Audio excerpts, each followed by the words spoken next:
Yeni bir videodan daha herkese merhaba. Ben Sefa Kandemir. Yeni Silence S04. Bugüne kadar tanıdığımız mini otomobillerin en büyük özelliği Çinli olmalarıydı. Bu haftaki konuğumuz ise Avrupa'dan, beğenerek kullandığımız Seat'ın memleketi İspanya'dan geldi. Elektrikli otomobillerin belki de en işlevsel olduğu mini EV ya da bazı takipçilerimizin anladığı şekliyle mini evlerin kavramını değiştiren özelliğiyle S04 farkını ortaya koyacak. Haydi gelin, Silence kimdir? S04 alınır mı? Bilmeniz gereken her şeyi kendi tarzımızda en anlaşılır şekilde öğrenmeye başlayalım.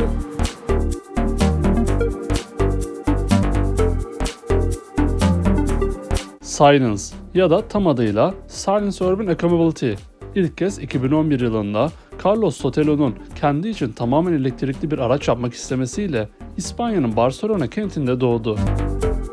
S01 isimli ilk modelini üretmeyi başaran Sotelo, 2012 yılından itibaren artık büyüyen ve markalaşma yolunda giden bir girişim olmuştu. Mobility kavramını başarılı bir ivmeyle yükselten Silence, 2 ve 3 tekerlekli araçlarla başladığı yolculuğunu 4 tekerli S04 ile taçlandırdı. En önemli odak noktaları arasında bağlantı ve taşınabilir enerjinin olduğu Silence, bu özelliğiyle rakipleri arasından sıyrılıyor. Tabi bir de şarj ve kullanım konusundaki rahatlığım var ki ona birazdan değineceğiz. Yeni Silence S04'e önden baktığımızda LED farları görüyoruz. Başta mini EV desek de aslında nanokar olan yeni S04'ün ön tasarımında havalandırma çıkışları da kullanılması onu daha sert bir hale getirmiş. Spor bir otomobile de aslında olan bu tasarıma bir yıldız verilir. Mini otomobillerin en absürt göründüğü profilde uygulanan şık tasarım detaylarıyla S04 etkileyici. Neyse ki yeni Silence S04 profilden baktığımızda öyle gözümüze absürt gelecek şekilde görünmüyor. Plastik rengindeki geniş çamurlukları hem daha iyi bir denge sağlaması hem de daha güçlü görünmesi için bir artı olmuş.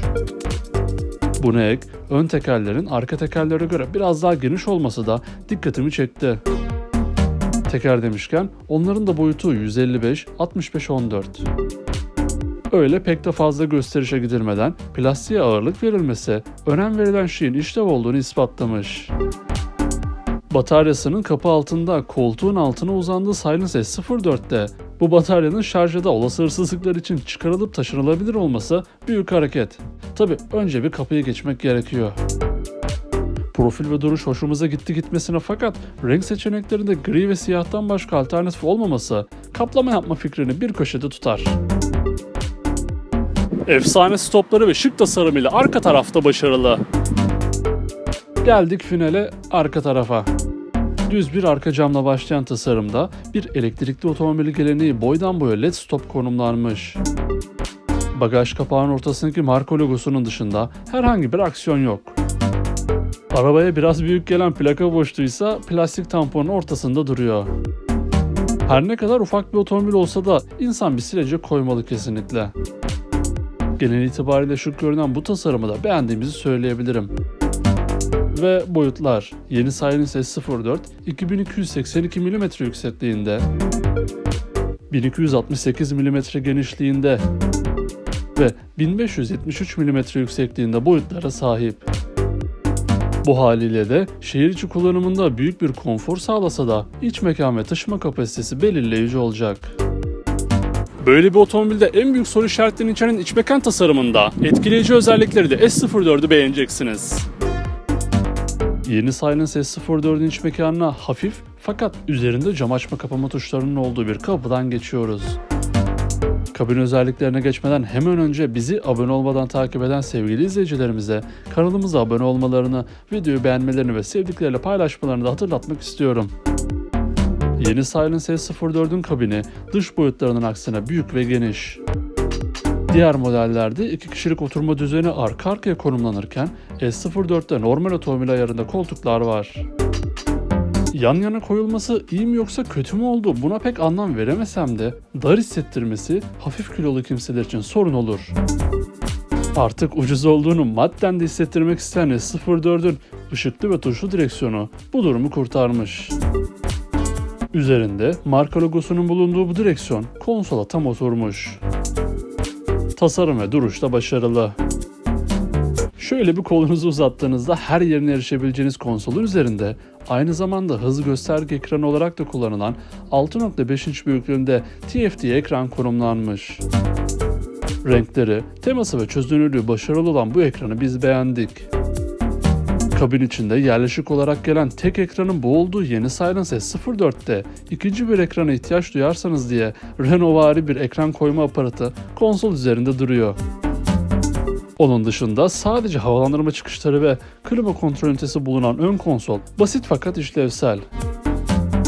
İki kişi otursanız dahi bir hayli fazla diz mesafesi de küçük paketlerinizle birlikte seyahat etme imkanını size vermiş.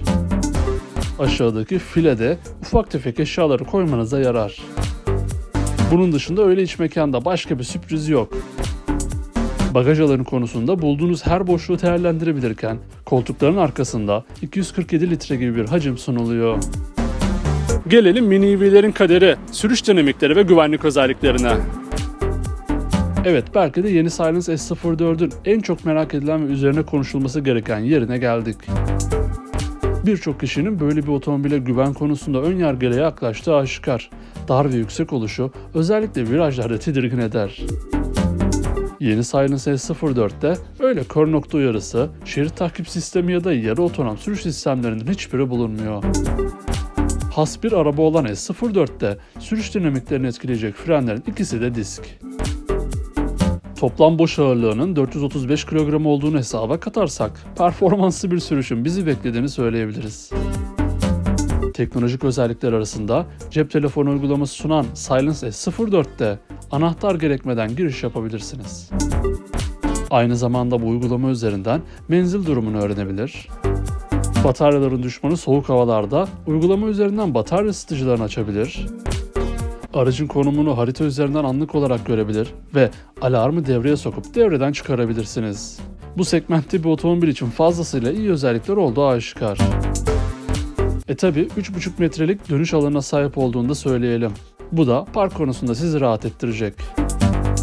Onu satın almada büyük rol oynayacak motor seçenekleri, menzil detayları ve fiyatı S04'ün kaderini etkiler. Sürüş dinamikleri de önemli fakat özellikle Silence S04 için en önemli konuların başında elektrikli motoru geliyor. Onu bu kadar çok popüler hale getiren özelliği neydi? Bataryaların çıkarılıp taşınabilmesi.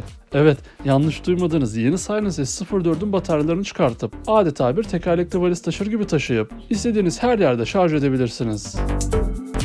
41 kilogram ağırlığında 2 adet bataryayla gelen Silence S04'te bu özellik onu farklı kılıyor. Performans tarafında her birinin 5.6 kWh enerji sunduğu pillerle toplamda 149 km uzunluğunda menzile sahip olabilirsiniz. Azami sürat ise 90 km/s olarak belirlenmiş ki böylesine bir otomobil için 90 km/s ciddi bir hız. Maksimum güç ise 30 beygir. Hızlı şarj özelliğinin desteklenmediği bu bataryaları standart ev elektriğiyle istediğiniz yerde 7 ila 9 saat arasında full doldurabilirsiniz. Hızlanma konusunda ise 0'dan 100'e olmasa da 0'dan 50'ye çıkış süresi 6.9 saniye. 4 farklı hız seviyesine sahip olması da batarya hacmini verimli kullanmaya yarar. Üzerindeki bataryaların tam performansı için de 1000 tam şarj döngüsü ömür veriliyor. B sınıfı otomobil ehliyetiyle kullanılabilen yeni Silence S04 şu an Avrupa'da 2 farklı donanımda alıcılarını bekliyor. Bu teknolojiye ulaşmanın bedeli ise 10 ila 17 bin euro arasında değişiyor. Doğrusunu söylemek gerekirse döviz kuru düşünüldüğünde bu fiyat biraz pahalı gelebilir. Fakat yeni Silence S04 bu fiyatı ve kendine has özellikleriyle piyasada kesinlikle rekabetçi olacaktır. Yeni Silence 04'ün baştan sona bilmeniz gereken tüm özellikleri bu şekildeydi. Ben onu çok beğendiğimi söyleyebilirim. Özellikle de Çinli markalara karşı halen daha tereddütü olan kullanıcıların ona bir şans vereceğini düşünüyorum. Peki siz yeni Silence S04 hakkında ne düşünüyorsunuz? Aklınıza takılan her şeyi ve S04 hakkındaki düşüncelerinizi yorumlar kısmında birlikte tartışabiliriz. Ayrıca sonraki videolardan anında haberdar olabilmek için kanalımıza abone olmayı, videoyu beğenmeyi ve sevdiklerinize paylaşmayı unutmayın. Bir sonraki videoda görüşmek üzere. Kendinize iyi bakın. Sağlıcakla kalın.